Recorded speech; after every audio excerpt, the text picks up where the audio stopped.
కాకినాడ ప్రభుత్వ సామాన్య ఆసుపత్రి మెడికల్ వార్డులో రోగులకు సరిపడా పడకలు లేక ఇబ్బంది అయితే పడుతున్నారు. ఒక్కో బెడ్పై ఇద్దరు రోగులకు వైద్యం అందిస్తున్నారంటే అక్కడ పరిస్థితి మనం అర్థం చేసుకోవచ్చు. ఒకవైపు వేసవి ఒక్కపోత, మరోవైపు చిన్న మంచం మీద ఇద్దరు చొప్పున ఉండడంతో తీవ్ర అసౌకర్యానికి అయితే వాళ్ళంతా గురవుతున్నారు. మరోవైపు కాకినాడ ప్రభుత్వ సామాన్య ఆసుపత్రికి వచ్చేటువంటి రోగులకి లిఫ్ట్ కష్టాలు అయితే వెంటాడుతున్నాయి. రోగులు తాకిడి ఎక్కువగా ఉన్నటువంటి ఈ మెడికల్ వార్డులు ఏదైతే ఉన్నాయో వాటిలో సుమారుగా ఏడాదిగా ఇదే పరిస్థితి అయితే కొనసాగుతోంది.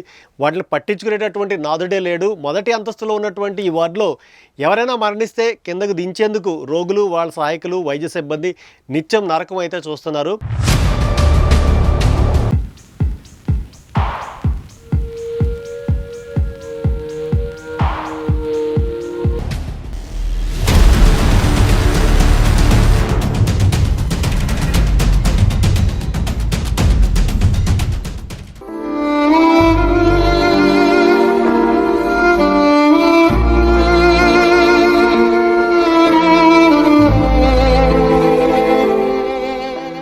కాకినాడ ప్రభుత్వ సామాన్య ఆసుపత్రి సామాన్యుల పాలిట శాపంలా పరిణమించింది.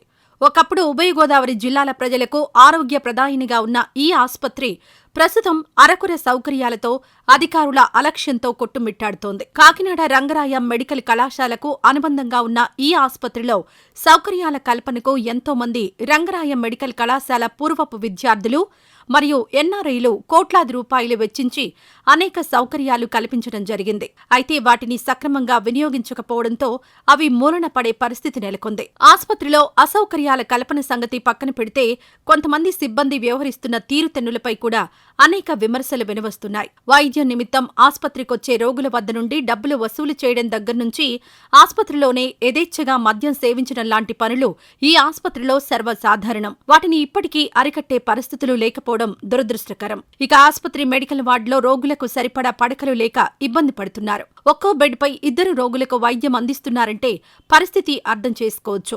ఒకవైపు వేసవి ఉక్కపోత, మరోవైపు చిన్న మంచంపై ఇద్దరు చొప్పున ఉండడంతో తీవ్ర అసౌకర్యానికి గురవుతున్నారు. మరోవైపు కాకినాడ ప్రభుత్వ సామాన్య ఆసుపత్రికొచ్చే రోగులను లిఫ్ట్ కష్టాలు వెంటాడుతున్నాయి. రోగుల తాకిడి ఎక్కువగా ఉన్న మెడికల్ వార్డులో సుమారు ఏడాదిగా ఇదే పరిస్థితి ఉన్నా పట్టించుకునేవారే లేరు. మొదటి అంతస్తులోని ఈ వార్డులో ఎవరైనా మరణిస్తే కిందకు దించేందుకు రోగులు, వారి సహాయకులు, వైద్య సిబ్బంది నిత్యం నరకం చూస్తున్నారు. అనారోగ్యంతో వస్తూ నడవలేని స్థితిలో ఉన్నవారిని సైతం వారి సహాయకులు, వైద్య సిబ్బంది మెట్ల మార్గంలో స్ట్రక్చర్లు, వీల్చైర్ సహాయంతో మోస్తూ పైకి కిందకి తరలిస్తున్నారు. కొందరు అతి కష్టం మీద బంధువుల సాయంతో మెట్లెక్కుతున్నారు. అనారోగ్యంతో బాధపడుతూ ఇక్కడికొచ్చేవారు ఆ మెట్లు ఎక్కాలంటే ఊపిరి ఆగినట్లుగా ఉంటుందని వాపోతున్నారు. ఈ వార్డులో పాడైపోయిన లిఫ్ట్ స్థానంలో కొత్తది మంజూరు చేసినప్పటికీ దాని ఏర్పాటుకు సంబంధిత అధికారులు తగిన చర్యలు తీసుకోకపోవడంతో 3 నెలల క్రితం ప్రారంభమైన